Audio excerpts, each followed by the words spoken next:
nagbabadyang sama ng panahon. So tatanggalin na natin.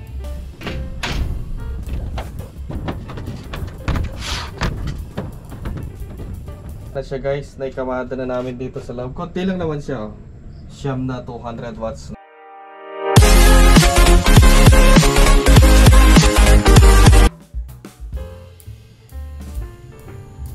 So today's video guys ay ibabalik na ulit natin yung mga solar panel. Hanggang ngayon kasi wala pang power. Pero siguro mga 3 araw lang yun meron na ulit. So sisimulan natin na umaga kasi wala lang laman yung mga battery at hindi pa mataas yung araw.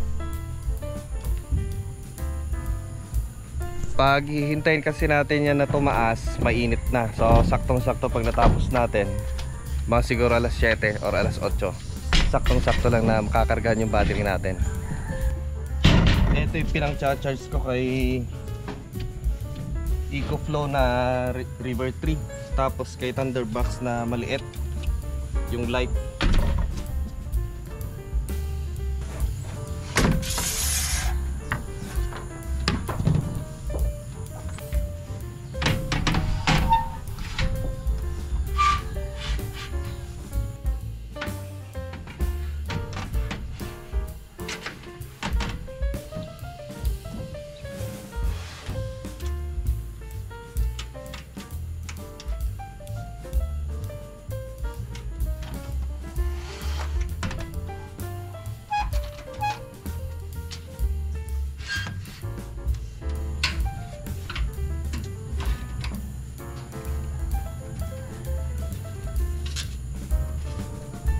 Okay, so nakatatlong piraso na tayo. Madali lang sana to kung yung 550 watts na tatlo lang sana. Yung tatlong lagay lang natin sana. Tapos na ito kasi maliliit. Maragmag nga ko na dati Ilocano.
Yung solar panel na to, wala pang problema sa kanyang cells.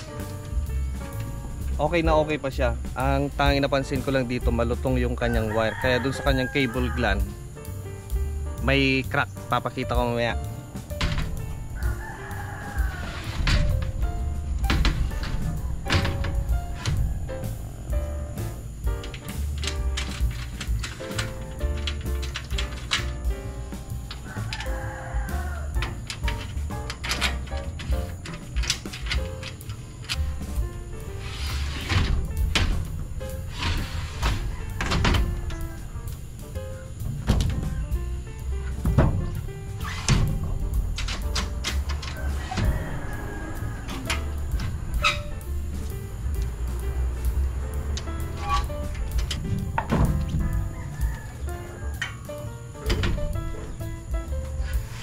So wiring tayo ngayon. At ang wiring natin ay final temporary. Walang kwenta pala kahit na ayusin mong masyado yung kanyang wiring. Gandaan mo masyado, walang kwenta. So pagtanggalin mo kasi mawawala yun, sayang lang yung pagod. So ang wiring natin dito, as usual, yung wiring ko rin na series lahat, single string. Mas mababa kasi ang losses nya compare sa iparallel natin. At kahit iparallel natin, kukulangin yung kanyang magiging V out, kaya series lahat. Kaya ito paano kayang i-handle ni hybrid natin. Ang maximum lang naman na voltage nito is nasa 200 lang yata. Yes, 200 lang. open circuit. So ito yung magiging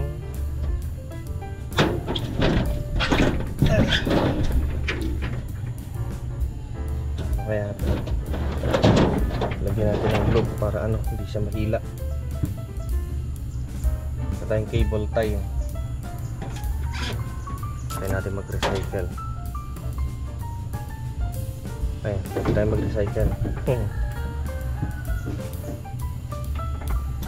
Ano muna?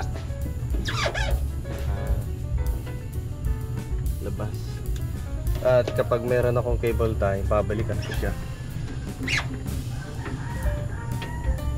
Ito yung sinasabi ko guys na issue sa kanyang wire at cable gland. Sa cell wala, dito lang. Ayan. Malutong yung ginamit na wire dito. Palitan nyo kagad yung wire nya. Abot siya. Kala ko hindi eh. Test natin. No, maluwag. Pangit to mga cable nya. Contacts. Yan na lang guys, pinulupot ko na lang.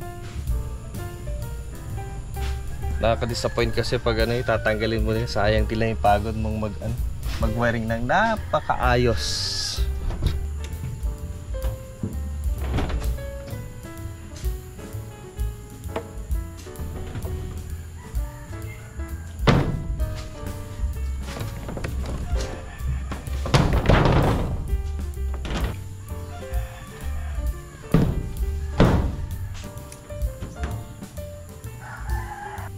Ayan, may konti ng pag-asa.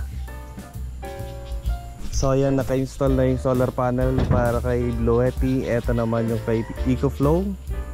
Salitan sila ni Thunderbox Light.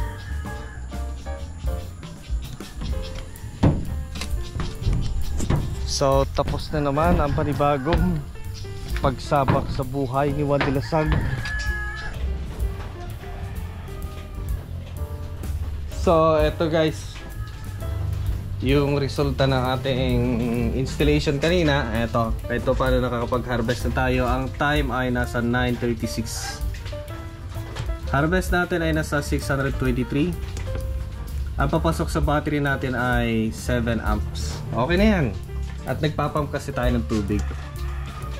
Usage natin ay nasa 198. Oh, mababa ah. Sa bagay, yun lang water pump ang naka-on ngayon. So pagkatapos nito, kung maganda yung panahon, lilipat ko rin dito kasi nagamit namin ito kagabi. Ang natira ay 22%. So sa ngayon ay wala pang grid. Baka bukas pa yan. Okay, sana gumanda ng umulan kasi yan oh. Pero kahit ganito yung panahon, sana basta wag lang kumulimlim. Kahit umaambon-ambon, wag lang kumulimlim. Okay na yan. Nakakapag-charge tayo, nakakagamit pa tayo. Lumakas yung ano yan, harvest. So yun ang kagandahan kapag naka-solar. Anytime pwede mo magamit. Yun, tumas hanggang 670. Pero dahil sa nag-charge tayo, ayan, hindi naman natin kailangan mag-ilaw kasi nga maliwanag dito sa labas. Okay, so yan ang update sa location ni Juan de la Salle. Dito kasi hindi naman masyado, ito yung kuha ng drone natin, hindi naman masyadong massive yung damage kasi mahina dito. Ito yung kuha ng drone shot before mag-landfall si Paulo and after. So makikita nyo halos wala namang damage kasi nga ang tinamaan talaga ay Isabela.